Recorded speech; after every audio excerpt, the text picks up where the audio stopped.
বন্ধু আর মিত্রদের দেয় বটবৃক্ষের ছায়া, কিন্তু বিশ্বাসঘাতকতার কথা খামেনির কানে পৌঁছলেই সর্বনাশ। বন্ধুদের মাথার ওপর থেকে ছাতা সরিয়ে নেন খামেনি। বাশার আল আসাদেরও হয়েছে ঠিক একই পরিণতি। ইরানের মতো শক্তিশালী মিত্রের সাথে সম্পর্কের অভ্যন্তরীণ টানা পড়েনি কি হয়ে উঠেছিল আসাদের পতনের কারণ? 2011 সালের বিক্ষোভের পরের চিত্র। সিরিয়ার প্রেসিডেন্ট বাশার আল আসাদ যখন তার ক্ষমতা রক্ষার জন্য লড়াই শুরু করেন, তখন তার পাশে ছিল ইরান, একটি শক্তিশালী সামরিক ও রাজনৈতিক মিত্র।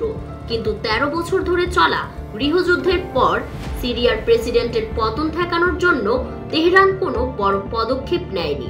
কেন? এটা কি আসাদের ভুল অঙ্ক?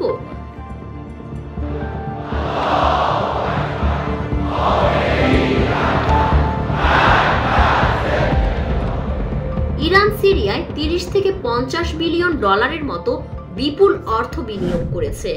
ইরান ছিল আসাদের সবচেয়ে বড় সহায়তাকারী, তার অস্তিত্বের পেছনে থাকা শক্তি।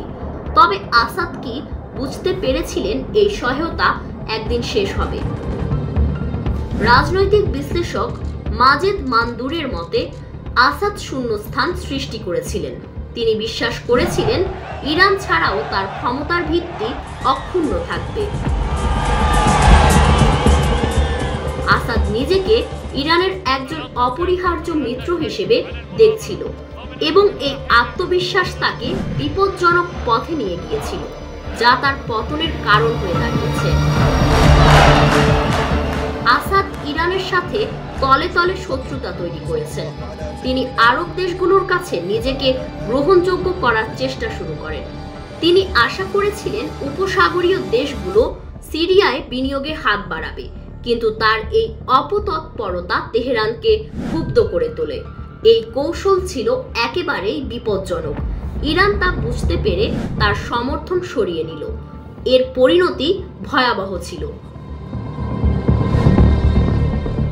বাশার আল আসাদ ইরান এবং রাশিয়ার সহযোগিতায় নিজেকে ক্ষমতায় রেখেছিলেন। হঠাৎই এক সময় তার স্বাধীনতা আর নিজস্ব পথ চলার চিন্তা করতে শুরু করেন। ইরান ও ইসরায়েলের মধ্যে চলমান সংঘাতে তেহরানের পক্ষ নিয়ে সরাসরি অংশ নেওয়ার ব্যাপারে বিরত ছিলেন আসাদ। এমনকি যখন সিরিয়ায় ইরানের উচ্চ পদস্থ কমান্ডারদের হত্যা করা হচ্ছিল, তখন ইরান সন্দেহ প্রকাশ করে সিরিয়ার নিরাপত্তা বাহিনী হয়তো ইরানের গোপন তথ্য ফাঁস করছে। কিন্তু আসাদ এই উদ্বেগ দূর করতে পারলেন না। সেই সময়েই তেহরান সিদ্ধান্ত নেয় আর আসাদের পাশে দাঁড়ানো নয়। বিশ্বাসঘাতকদের এভাবেই শাস্তি দেয় ইরান।